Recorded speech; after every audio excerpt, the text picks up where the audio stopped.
Bon jeudi tout le monde. Une grosse journée d'actualité a commencé par Kevin Mittal, ce joueur du Rouge et Or à l'Université Laval, qui a plaidé coupable à une accusation de voie de fait. Le receveur de passe était accusé de voie de fait armée, voie de fait avec lésion et d'avoir proféré des menaces contre un autre joueur dans la soirée du 10 décembre 2021.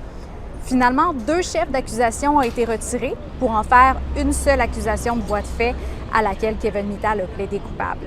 Le juge lui a donné l'absolution inconditionnelle. Autrement dit, le joueur n'aura pas de casier judiciaire. Le joueur a présenté une lettre d'excuse en plus d'avoir fait 36 heures de travaux communautaires. Le Rouge et Or a annoncé jeudi que le joueur allait être suspendu pour un match pour avoir contrevenu aux règles d'éthique du programme. Maintenant, une autre histoire dans le monde judiciaire. On a appris mercredi que l'ex-juge Jacques Delisle, qui a été accusé d'avoir tué sa femme en 2009, va devoir subir un nouveau procès. Pour bien comprendre toute l'histoire, il faut retourner en arrière. En 2012, Jacques Delisle a d'abord été condamné à la prison à vie et il s'est rendu jusqu'en Cour suprême pour faire appel du verdict, ce qui a été refusé en 2013. Après, en 2015, il a demandé une révision de sa peine au ministre de la Justice.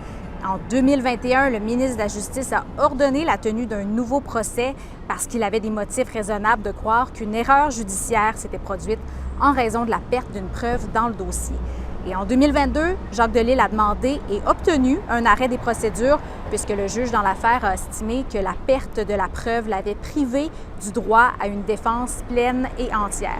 Mais là, finalement, mercredi 6 septembre, la Cour d'appel du Québec a annulé l'arrêt des procédures, ce qui veut dire que l'ex-juge Delisle devra subir un nouveau procès pour répondre à l'accusation du meurtre de sa femme, Nicole Rainville.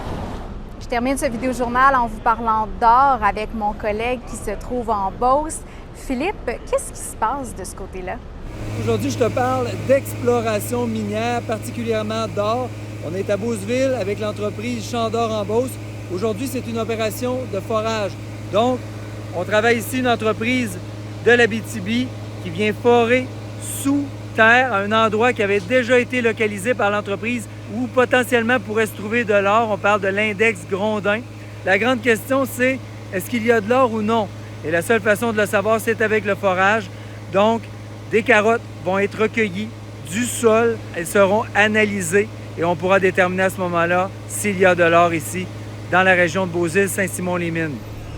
Merci beaucoup pour le compte-rendu, Philippe. D'ailleurs, je vous invite à aller visionner son reportage sur l'exploration minière en Beauce. C'est ce soir au Téléjournal à 18h.